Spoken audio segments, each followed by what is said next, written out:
en arrivant ici, j'avais pas cette notion de la liaison de l'État syrien avec la Palestine justement. C'est-à-dire qu'on voit un drapeau syrien est très souvent accompagné d'un drapeau palestinien. Et même on les voit sur les affiches du président, on voit souvent les deux drapeaux. Et j'aimerais savoir si ça peut, c'est une des clés, une des raisons on va dire de cette agression contre la Syrie. Alors, ça n'est pas une raison de l'agression, mais l'idéologie qui existe en Syrie et qui amène à soutenir la Palestine, c'est cette idéologie-là qui est en cause. Et elle amène à soutenir la Palestine, mais elle amène à d'autres positions politiques. Il faut savoir que dans le monde arabe, les Palestiniens sont des réfugiés et que dans certains États arabes, ils sont extrêmement maltraités. À côté d'ici, au Liban, les Palestiniens n'ont pas le droit d'exercer un certain nombre de métiers qui sont réservés aux Libanais. Ils vivent dans des camps qui sont presque complètement séparés du reste de la population. Et ils vivent souvent dans une situation de misère qui est vraiment terrible. Dans d'autres États, les Palestiniens ont une vie un peu meilleure. Mais les deux seuls États où ils avaient les mêmes droits que les nationaux de cet État, c'était la Libye et c'est aujourd'hui uniquement la Syrie. Il n'y a que la Syrie qui accorde aujourd'hui les mêmes droits à ses citoyens et aux Palestiniens. Maintenant, le revirement du Hamas, qui jusqu'en 2012 était installé ici à Damas, et on accusait constamment la Syrie de soutenir le Hamas. Donc, le revirement du Hamas, qui a rejoint le camp des puissances occidentales et le camp d'abord du Qatar, puis aujourd'hui de la Turquie, ce revirement fait qu'il y a une énorme propagande aujourd'hui dans le monde pour accuser la Syrie d'être anti-palestinienne. Mais il suffit de se promener. Et là, dans l'armée syrienne, actuellement, vous avez des généraux qui sont des Palestiniens. Et je vois souvent qui sont sunnites, je le dis au passage. Mais je vois souvent en plus sur leur tenue, ils ont un drapeau palestinien. Oui. Enfin, il y a un lien qui est fort. Oui, bien sûr. Le parti Baas, qui a créé la Syrie moderne, le parti Baas est un parti qui défend le principe de l'unité arabe.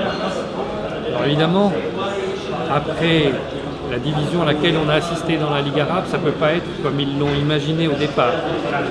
Mais l'idée que les gens qui parlent arabe forment un seul peuple, et l'idée qu'il y a une civilisation arabe, alors cette civilisation, ce n'est pas du tout l'Afrique du Nord, ça n'est pas non plus le Golfe.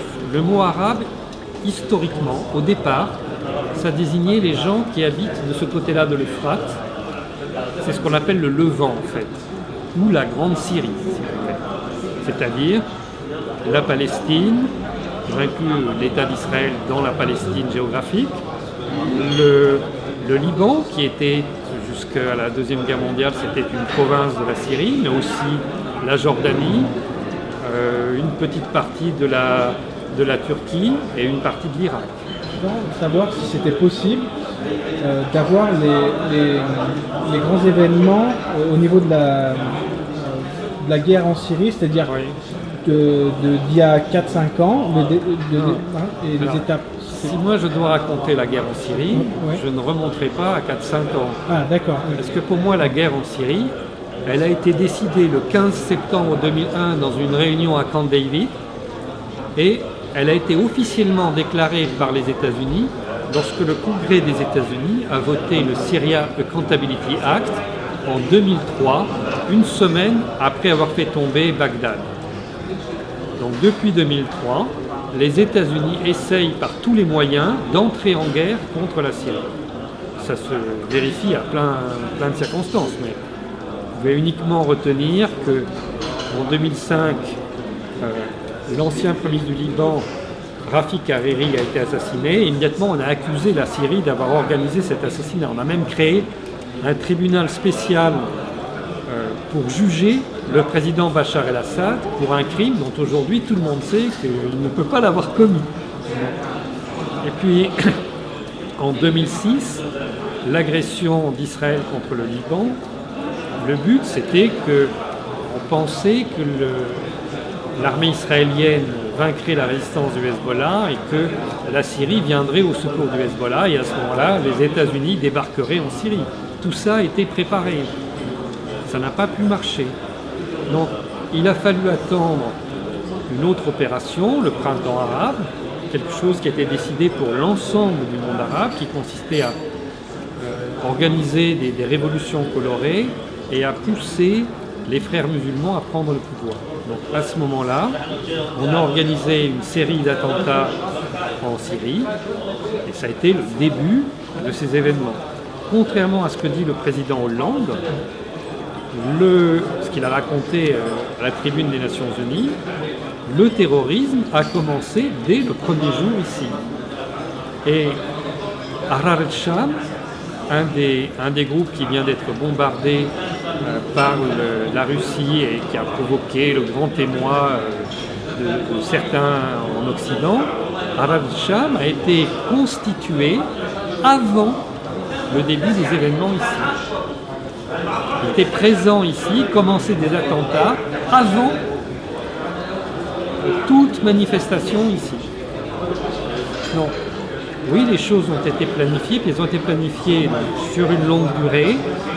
On avait déjà amené en Syrie à la fois des armes en grande quantité, mais aussi des perceuses. Parce que vous savez, on a construit des tunnels avec des foreuses, celles qu'on utilise pour le métro en France. Ça, vous ne pouvez pas acheter ça dans le commerce. Hein. Il a fallu l'amener à l'avance. Au niveau de l'Iran, en fait. C'est-à-dire que moi, j'ai l'impression qu'il y a un processus un peu similaire pour qu'il y ait une guerre en Iran aussi. Je pense que la situation de l'Iran est très très différente. D'abord, en Iran, il n'y a pas du tout l'idéologie des frères musulmans. C'est tout à fait autre chose là-bas. Le problème de l'Iran, c'est que la société est fracturée très profondément en deux groupes, mais pas du tout d'égale importance. Hein.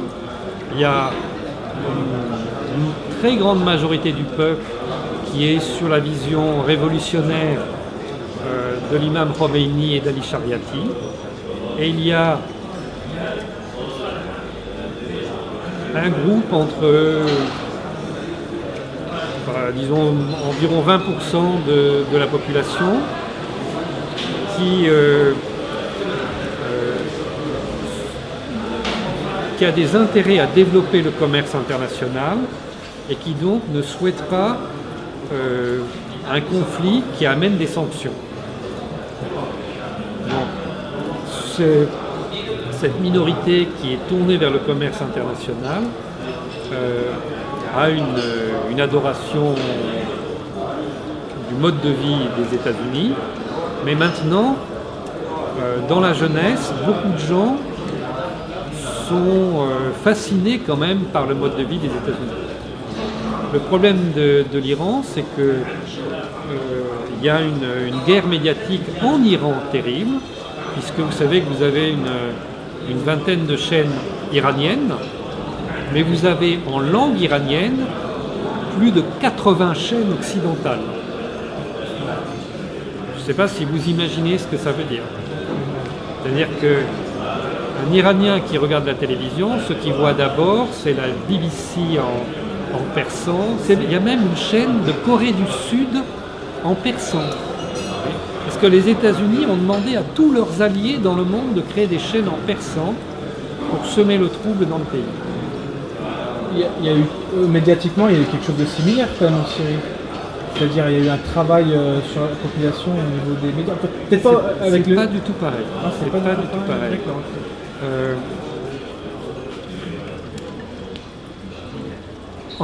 En Iran, il y a eu en 2009 une tentative de révolution colorée avec un usage des médias extérieurs à l'Iran, tout à fait comparable à ce qui s'est passé ici en 2011, donc 2 ans plus tard. Mais, alors si vous voulez, en Iran, vous vous souvenez, on a expliqué qu'il y avait des manifestations énormes. Moi, je me souviens d'avoir lu qu'il y avait une manifestation de 500 000 personnes dans une place où vous pouvez difficilement mettre plus de 5 000. Il ne pouvait pas y en avoir 500 000, c'est tout à fait impossible. Mais l'AFP assurait qu'il y en avait 500 000. Et vous vous souvenez, par exemple, de la propagande pour expliquer que le gouvernement tirait sur sa population, etc. Et l'histoire de cette jeune femme, Neda, qui est morte pendant une manifestation. Vous avez tous vu cette vidéo où elle est frappée en pleine tête, elle tombe par terre, etc. Bon, regardez à nouveau la vidéo, mais passez-la très lentement. Et donc vous verrez que à un moment, elle est frappée, et quand elle tombe par terre, elle met sa main au sol pour amortir le choc. Donc ça, vous pouvez être sûr que si vous êtes touché par une balle, qui plus est en plein dans la tête, si vous êtes touché par une balle, vous allez avoir un réflexe de votre système nerveux où vous allez tomber brutalement. Même si c'est un bras ou une jambe qui est touché, vous allez tomber brutalement. Vous ne pourrez pas avoir les réflexes habituels de mettre vos mains au sol et tout ça. Et après, si vous passez très lentement, vous verrez qu'elle a quelque chose dans la main et elle se passe cette main sur le visage et à ce moment-là, son visage se recouvre de sang. Donc c'est quelque chose qui est fabriqué. Alors cette jeune femme a été tuée après quand elle était transportée à l'hôpital. Mais elle a été tuée par les gens qui ont organisé l'affaire. Elle n'a pas été tuée par la police. Donc ce genre de choses, on l'a vu après se développer en Libye et en Syrie. Alors, en Libye, il n'y a pas eu d'image des prétendues exactions gouvernementales. Vous n'avez pas vu d'image de torture en Libye. Vous n'avez pas vu notamment les fameuses images que vous auriez dû voir des bombardements que Muammar el-Kadhafi aurait fait de sa propre population. Parce que ça n'a jamais existé. C'est du pur mensonge présenté au Conseil des droits de l'homme, puis au Conseil de sécurité des Nations Unies. Mais ça n'a jamais existé. Par contre, vous avez pu voir des images de l'entrée des rebelles sur la place verte à Tripoli, 2 jours et demi avant que l'événement n'ait lieu. Ces images ont été tournées dans un studio à ciel ouvert au Qatar. Et ça a été diffusé par Sky News, puis repris par toutes les chaînes de télévision, alors que l'on se battait dans Tripoli et que, à ce moment-là, il n'y avait pas de rebelles qui soient entrés dans Tripoli. Ici, en Syrie, il y a eu une guerre médiatique. Alors ça, c'est la première fois que l'OTAN procédait de cette manière, parce qu'ils ont décidé une guerre de 4e génération, c'est-à-dire qu'on allait avoir quelques actions de commando dans le pays pour donner l'impression qu'il se passait quelque chose, on ne savait pas très bien quoi, et on allait avoir des images qui allaient être diffusées par Al Jazeera, Al Arabiya et reprises par les chaînes occidentales, où là on allait voir des grandes manifestations. Le problème, c'est que ces grandes manifestations, elles n'ont jamais existé. La plus grande manifestation qui a eu lieu ici, ça devait être en mars 2011, en mars ou avril 2011, il y a eu à peu près 100 000 personnes à Hama. Voilà. Ça a été la plus grande manifestation. Et on a montré des images de grandes manifs à Homs. Si vous regardez ces images en détail, vous verrez que ça n'est pas à Homs. Ce sont des décors. Et ça a été tourné à l'extérieur de la Syrie.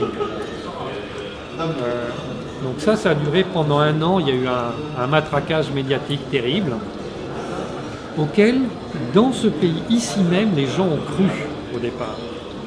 Donc, moi, quand je suis arrivé ici, bon, j'étais d'abord dans le gouvernement libyen pendant les événements en Libye, puis après d'abord j'étais en Iran, remercier l'Iran de m'avoir sauvé la vie à la fin de l'affaire en Libye, et puis je suis venu m'installer ici. Et là, les premières fois, les gens me disaient « Si, il y a une révolution. » Alors où ça?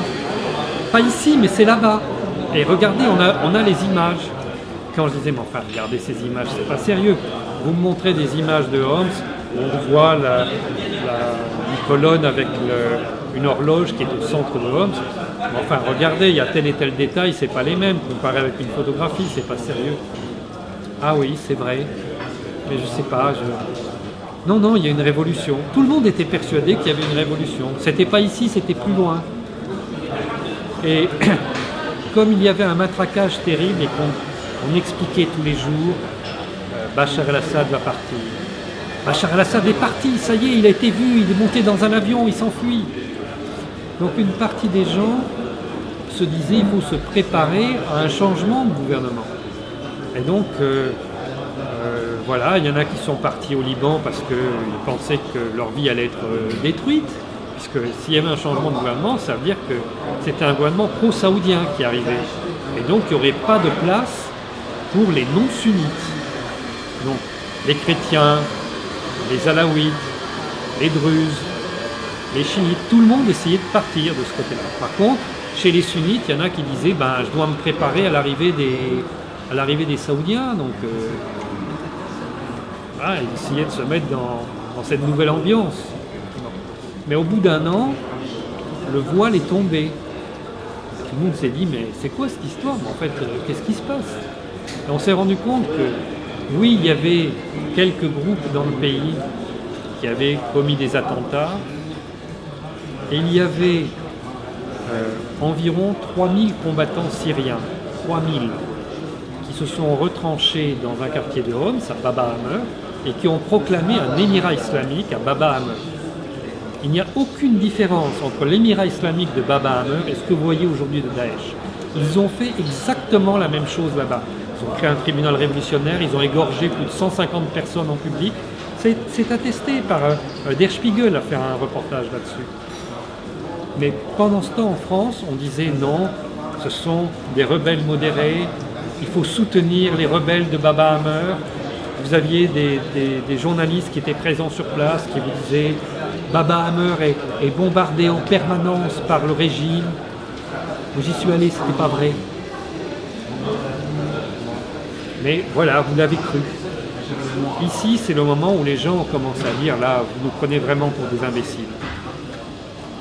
Et à partir de la chute de Baba Hamer, il y a eu un accord entre la Syrie et les puissances occidentales à ce moment-là, dont la France.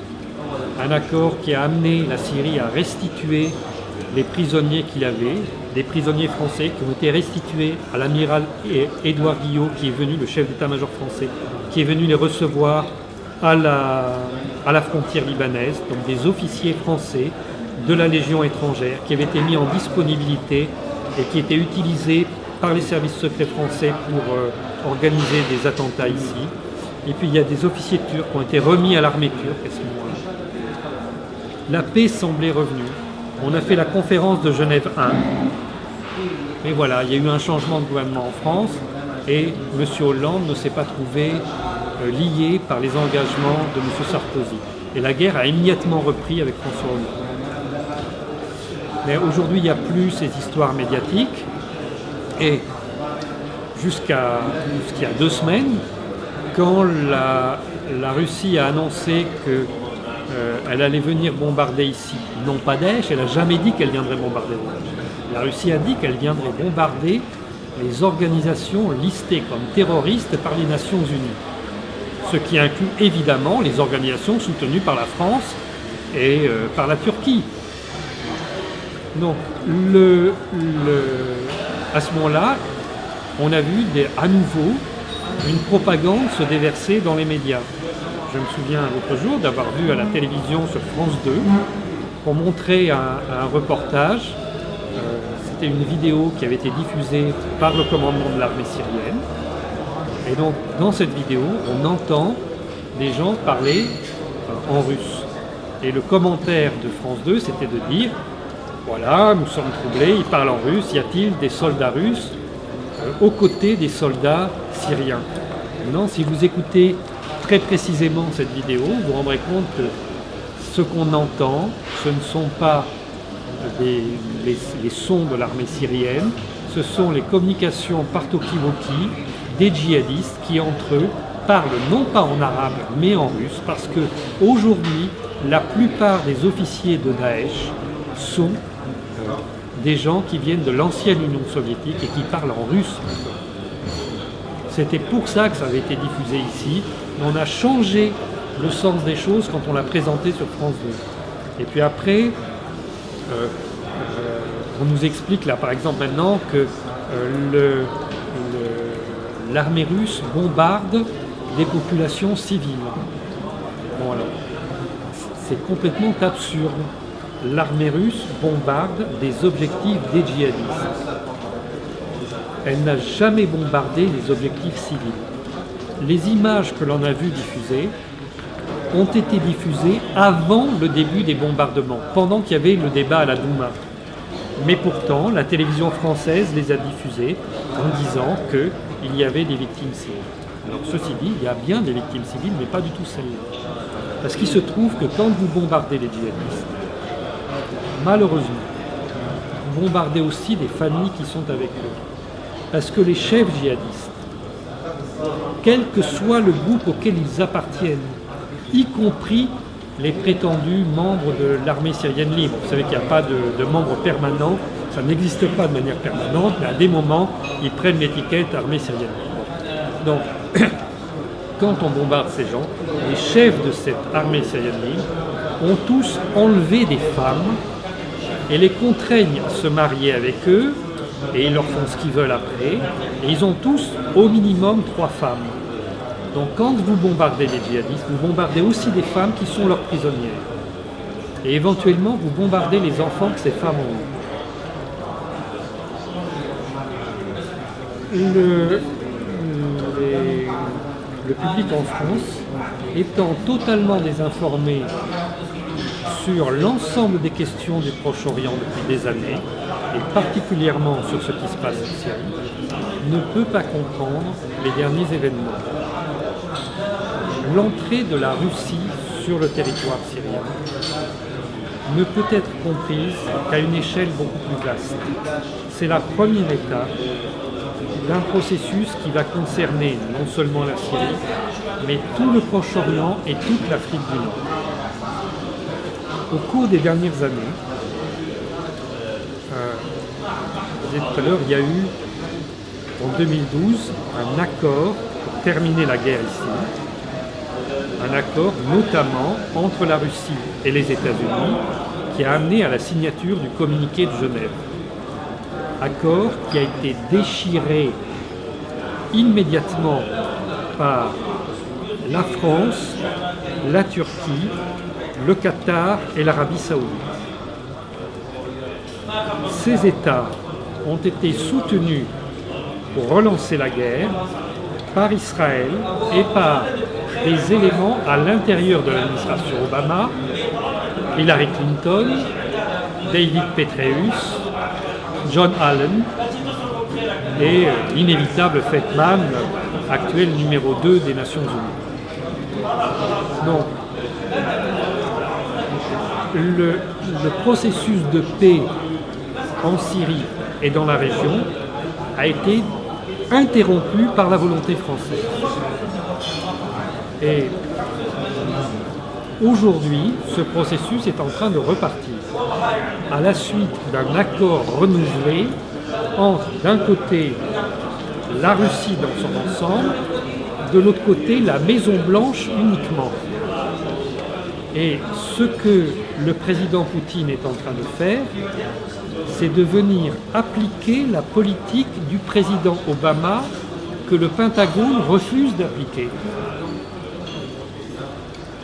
Puisqu'il y a un an déjà, le président Obama a donné instruction pour dégrader, non pas détruire, mais dégrader Daesh. Et la coalition internationale qui a été formée par le Pentagone, non seulement n'a jamais bombardé les djihadistes jusqu'au 14 juillet dernier, n'a jamais bombardé les djihadistes, mais au contraire, en de très nombreuses occasions, au moins une quarantaine de fois, la coalition internationale a parachuté des armes aux djihadistes. Voilà. Tout a changé le 14 juillet, parce qu'il y a eu cet accord entre les 5+1, les 5 puissances permanentes du Conseil de sécurité plus l'Allemagne et l'Iran, un accord qui porte sur le nucléaire, mais en fait tout le monde sait que ça porte sur autre chose. Il y a bien un truc sur le nucléaire, mais le vrai problème était tout à fait ailleurs, puisque tout le monde était convaincu depuis très longtemps qu'il n'y avait pas de programme nucléaire militaire en Iran. Ce programme s'est arrêté à la fin de la guerre Iran-Irak. Mais dans le cadre de cet accord, les États-Unis ont pensé à restructurer l'ensemble de leur politique dans cette région. La volonté du président Obama, c'est de retirer une grande partie des troupes qui sont présentes dans le monde arabe et de les déplacer vers l'Extrême-Orient. Ce qu'il avait annoncé au début de son mandat, qu'il n'a pas pu faire jusqu'à présent. Pour faire ça, il faut un minimum de stabilité dans la région.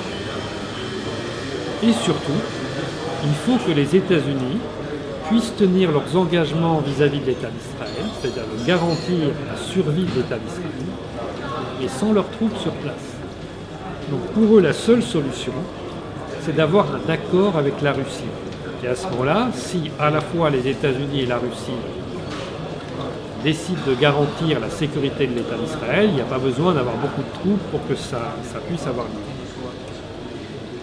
Les Russes ont répondu « Ok, nous on est prêts à assurer la sécurité d'Israël, nous avons 1 million d'anciens soviétiques qui vivent en Israël. Simplement, on n'assurera pas la sécurité de n'importe quel État d'Israël. » Ça suppose deux choses.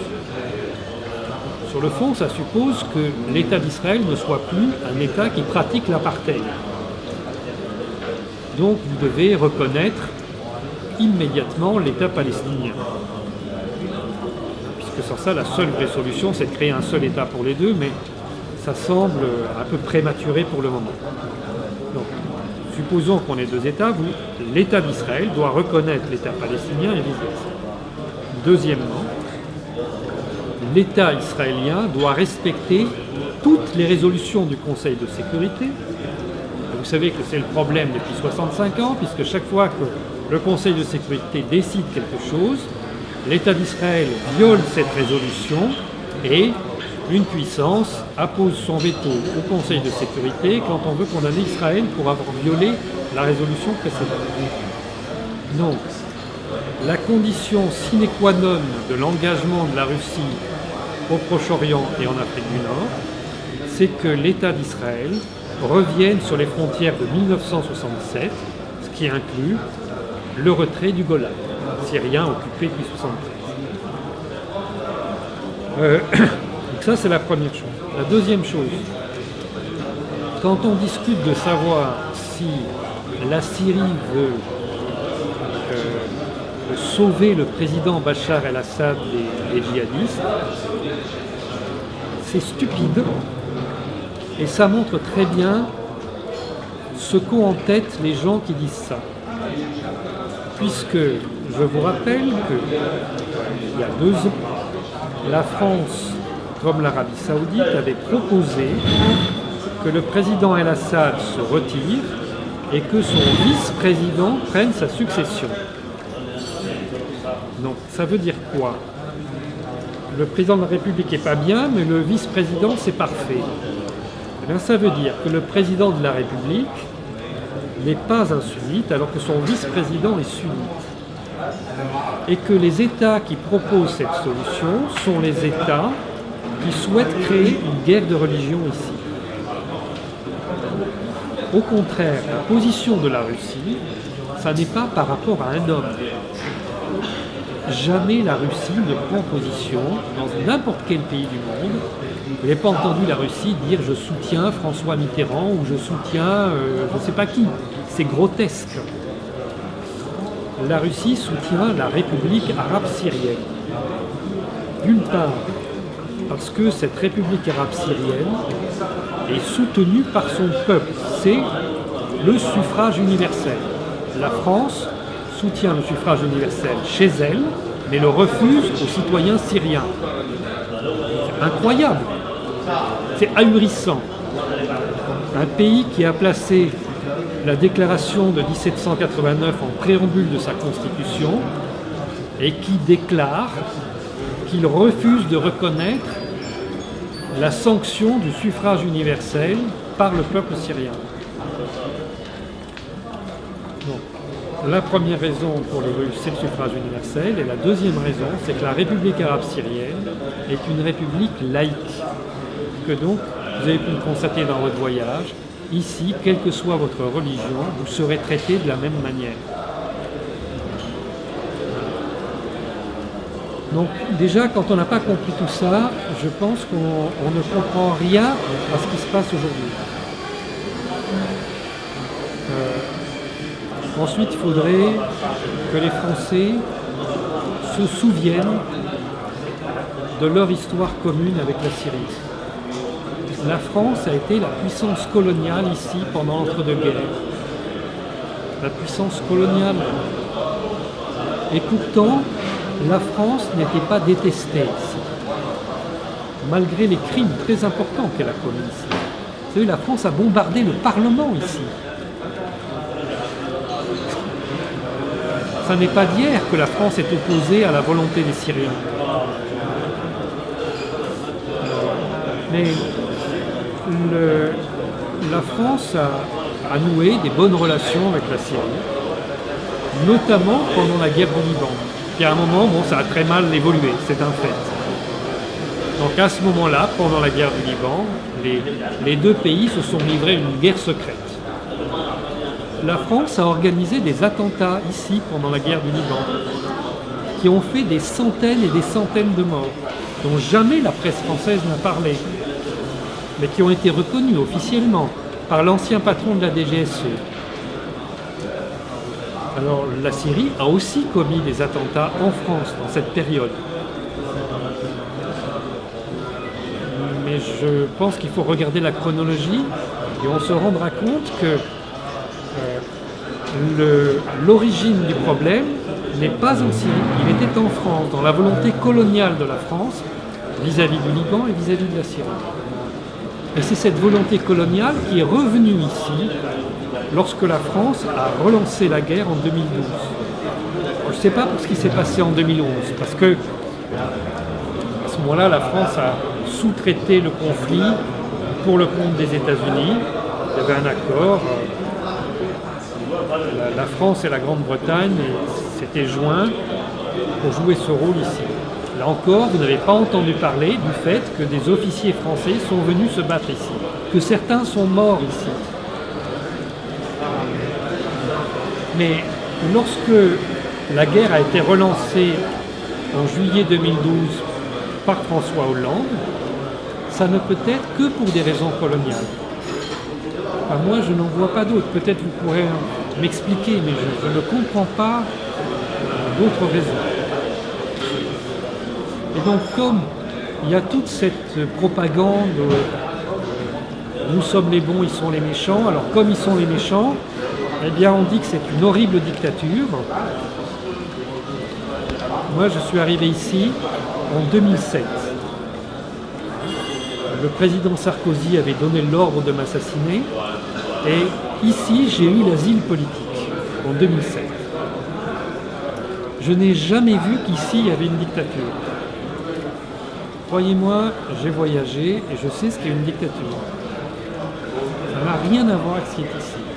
Alors je ne dis pas que c'est une démocratie, je dis que c'est une république, c'est-à-dire que le gouvernement prend des décisions dans l'intérêt général et sous le contrôle du suffrage universel. C'est déjà beaucoup d'être une république.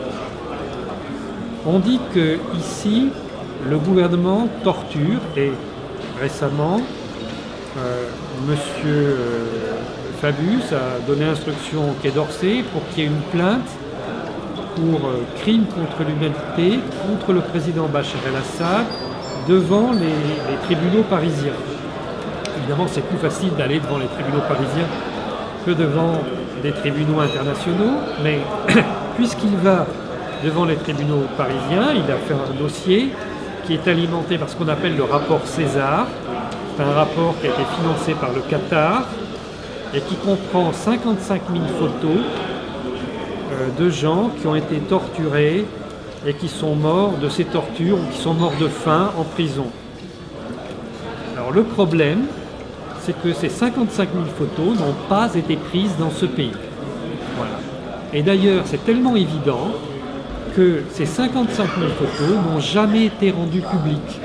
Parce que si on les rend publiques à l'échelle mondiale, je suis sûr que des gens vont les reconnaître et vont dire d'où elles sont originaires. Comme le Quai d'Orsay a déposé cette plainte à Paris, elle est actuellement instruite par le parquet parisien et elle ne pourra pas aller au-delà de la reconnaissance de l'irrecevabilité. Parce que pour qu'une plainte soit recevable en France, il faudrait que l'une des victimes soit française. Quelles sont ces 55 000 victimes?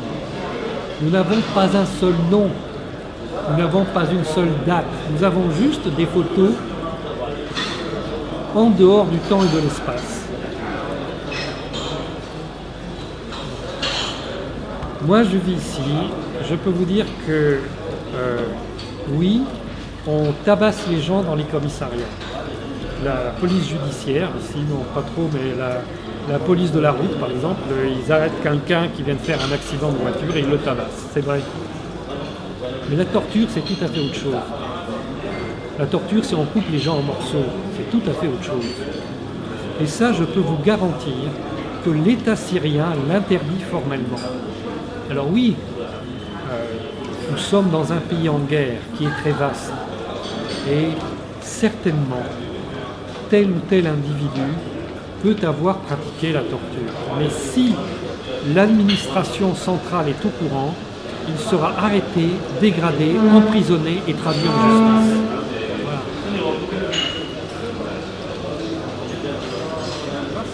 Expliquer un peu, parce que souvent ce qu'on entend justement, c'est ce que vous avez dit en France, c'est Bachar el-Assad, c'est soit un dictateur, soit on a entendu de la bouche de Manuel Valls que c'était un boucher, d'autres qui vont traiter, je sais plus c'était quoi le terme, mais voilà, c'est pour expliquer pourquoi c'est important de soutenir ou du moins de ne pas marcher dans ce jeu en fait.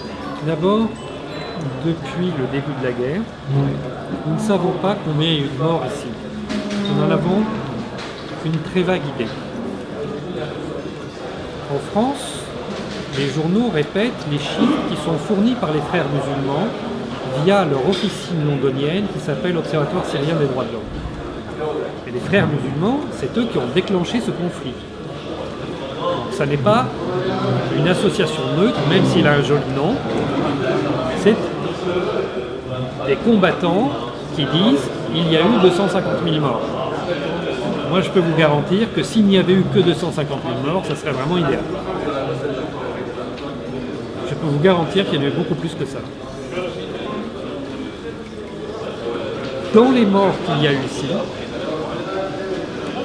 il y a déjà longtemps que nous avons dépassé les 100 000 morts au sein de l'armée. Cette guerre a fait beaucoup plus de morts pour les militaires que les guerres contre Israël. Nous ne savons pas combien de djihadistes sont morts ici. Parce que quand il y a des combats, on ne va pas forcément récupérer les corps sur le champ de bataille. Mais lorsque l'armée syrienne avance, à ce moment-là, oui, elle récupère les corps, elle les brûle sommairement et elle les enterre. Dans ce cas, sachez qu'il y a au moins 2 fois plus de djihadistes qui sont morts que de militaires syriens. Au moins 2 fois plus. En plus de ça, il y a énormément de victimes civiles. Et les victimes civiles, elles sont massivement du côté de la République. C'est vrai qu'il y a quelques civils qui soutiennent les djihadistes. En fait, il y en avait au début, dans la première guerre, celle qui va de mars 2011 à mars 2012, dans cette année-là. À ce moment-là, comme les gens ne savaient pas ce qui allait se passer, ils étaient prêts à être contre le gouvernement si ça leur assurait leur survie pour la suite. Mais aujourd'hui, vous avez 23 millions de Syriens, il y a 4 millions de Syriens qui sont à l'étranger, et généralement ils sont allés là où ils pouvaient, c'est-à-dire quand vous êtes à la frontière turque, que les djihadistes rentrent chez vous, vous n'allez pas vous réfugier à Damas, c'est trop dangereux, vous allez en Turquie. La plupart de ces réfugiés n'ont pas eu le choix de l'endroit où ils se trouvent. Vous avez 8 millions de gens qui ont été déplacés à l'intérieur du pays, et la totalité de ces 8 millions se sont déplacés des zones libérées par les alliés de la France vers les zones protégées par la République arabe syrienne. Et vous n'avez jamais vu, jamais, d'exode dans l'autre sens. Bon, peut-être vous trouverez une personne ou une autre, mais il n'y a jamais eu d'exode dans l'autre sens. C'est-à-dire que le peuple syrien ne veut pas des alliés de la France. Et donc actuellement, vous avez 18-19 millions de Syriens sur le territoire syrien. Sur ces 18-19 millions, vous en avez environ 500 000 qui se trouvent dans les territoires contrôlés par les djihadistes. Alors c'est un territoire immense, puisqu'ils ont presque tout le désert, c'est-à-dire c'est 70% du territoire, vous savez.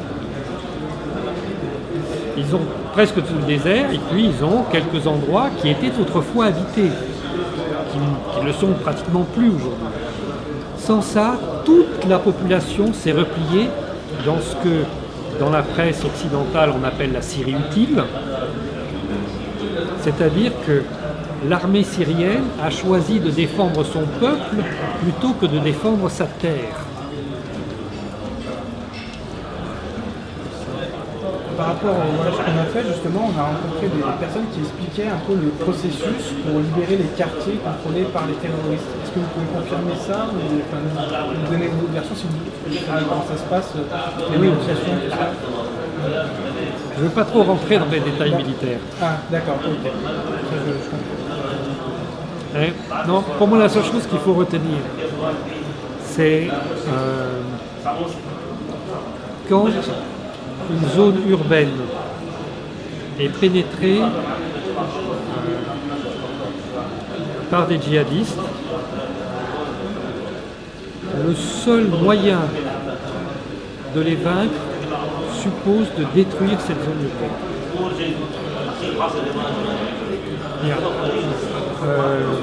Je suppose qu'en vous déplaçant, vous avez dû voir des endroits qui ont été des lieux de combat.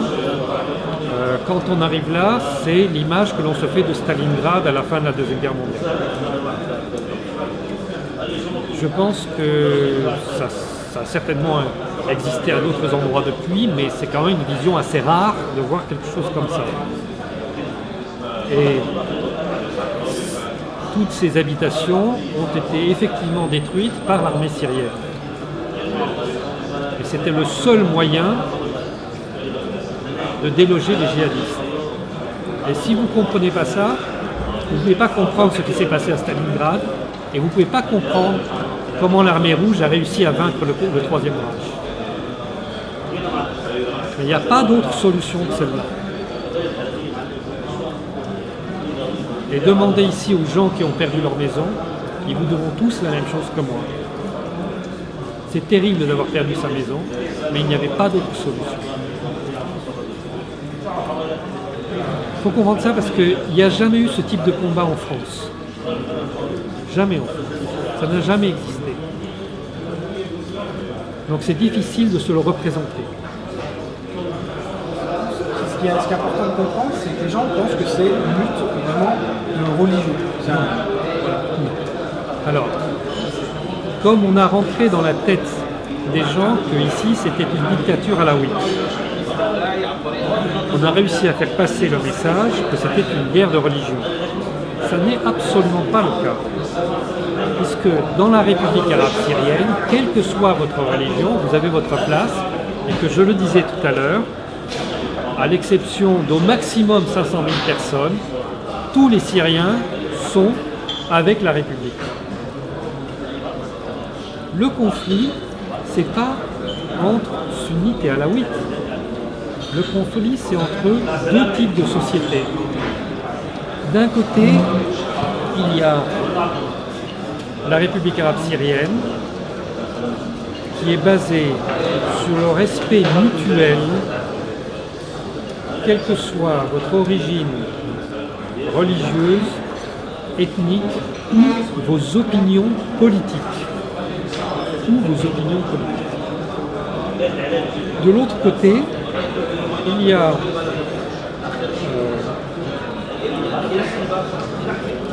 une idéologie, celle des frères musulmans, éventuellement couplée avec le wahhabisme, mais pas nécessairement. Et cette idéologie des frères musulmans, elle se caractérise de la manière suivante: dans tous les lieux occupés par les gens qui luttent contre la République, y compris les zones que M. Fabius qualifie de libérées par l'armée syrienne, y compris dans ces zones. Les écoles sont fermées, généralement même elles sont brûlées, mais bon, les écoles sont fermées. Les femmes n'ont plus le droit de se promener dans la rue sans être voilées, quelle que soit leur religion. Tout le monde doit être voilé, toutes les femmes doivent être voilées, et elles doivent être accompagnées par un homme de leur famille. Le droit de vote est supprimé dans tous les endroits libérés par les rebelles modérés pro-démocratie. La première chose qu'ils font, c'est qu'ils suppriment le suffrage universel. Les homosexuels sont jetés du haut des immeubles. Ça a commencé d'ailleurs, le premier groupe à l'avoir fait, c'est l'armée syrienne libre. C'est le premier groupe à l'avoir fait.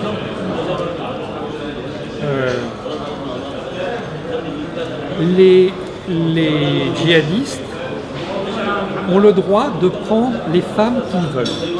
Donc ils arrivent en groupe avec des mitraillettes là, et donne-moi ta fille. Si tu refuses, t'es tué. Donc ils se marient comme ça aux filles qu'ils trouvent bien et après ils en font ce qu'ils veulent. Voilà. Donc c'est le conflit entre ces deux sociétés. La société que représentent les djihadistes, c'est la société patriarcale du désert saoudien. C'est la société d'avant le contrôle des naissances. Cette affaire est très importante. Personne ne va vous en parler. Mais dans le monde entier, il y a un conflit qui existe dans tous les pays entre les gens qui acceptent le contrôle des naissances et ceux qui le refusent. Ceux qui refusent de maîtriser leur fécondité, en Europe, se sont progressivement intégrés.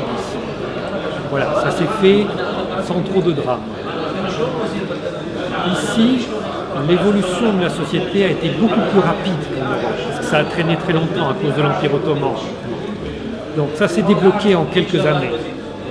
Et les gens qui sont les partisans de cet ancien système où Dieu nous donne autant d'enfants qu'il veut et où ma femme doit avoir autant d'enfants que voilà, jusqu'à 12, 13, 14, 15, il n'y a pas de limite. Ce conflit a pris cette allure violente ici. C'est le fin mot de l'histoire. Vous pouvez chercher tout ce que vous voulez comme explication. C'est d'abord là que ça se joue.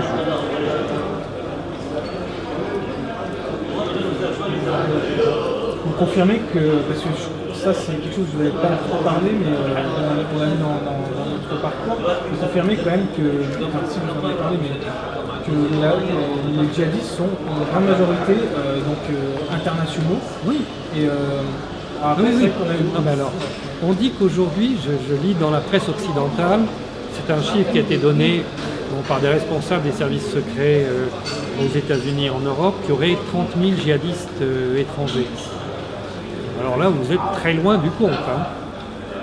Si vous pensez que vous êtes capable de tenir un pays avec 30 000 hommes, vraiment, vous n'avez pas compris. Hein. Je ne suis pas capable de dire combien ils sont aujourd'hui, plus ils se déplacent entre la Syrie et l'Irak. Mais depuis le début du conflit, le nombre de djihadistes étrangers qui sont venus en Syrie au cours des 5 dernières années, certains sont repartis, beaucoup sont morts ici, le nombre de ces djihadistes est supérieur à 250 000. Ces djihadistes sont recrutés dans l'ensemble du monde arabe, et maintenant aussi un peu en Europe et partout dans le monde, mais d'abord dans le monde arabe. Il y a des bureaux de recrutement qui ont été ouverts dans des pays du monde arabe, et puis après, il y en a même qui ont été ouverts de manière officielle en Afghanistan ou en Malaisie. Et les gens sont arrivés ici par contingent, ils arrivent en groupe. Alors, ce ne sont pas des bons combattants du tout. Ils ont une formation très sommaire, on leur apprend à se servir d'une Kalachnikov. Bon, éventuellement, ils apprennent un peu autre chose, mais ça ne compose pas une armée, parce qu'une armée, c'est quelque chose d'organisé, avec une hiérarchie et une discipline. Ces gens sont vraiment très indisciplinés.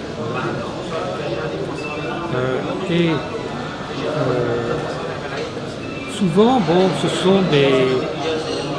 souvent c'est des voyous, des gens qui sortent de prison, tout ça. Mais ici, quand ils arrivent, la première chose qu'on leur donne, ce sont des drogues. Donc, il faut bien comprendre que ça fait des années que la CIA fait des essais avec les drogues, tout ça. Alors, ils ont trouvé un mélange de drogues synthétiques et de drogues naturelles, du captagon et du hashish, c'est la base.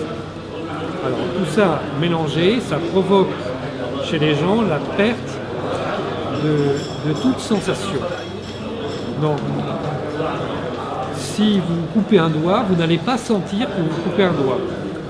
Mais, quand vous êtes sous l'effet de cette drogue. Mais, si vous faites ça à quelqu'un, vous n'avez pas non plus l'impression de lui faire mal. Donc ces gens commettent des crimes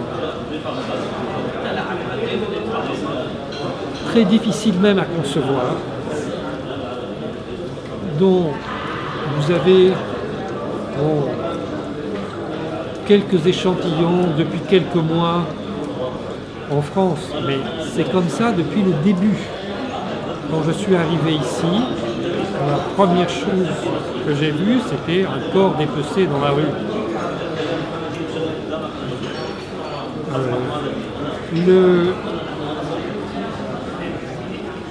Donc ces gens, on les utilise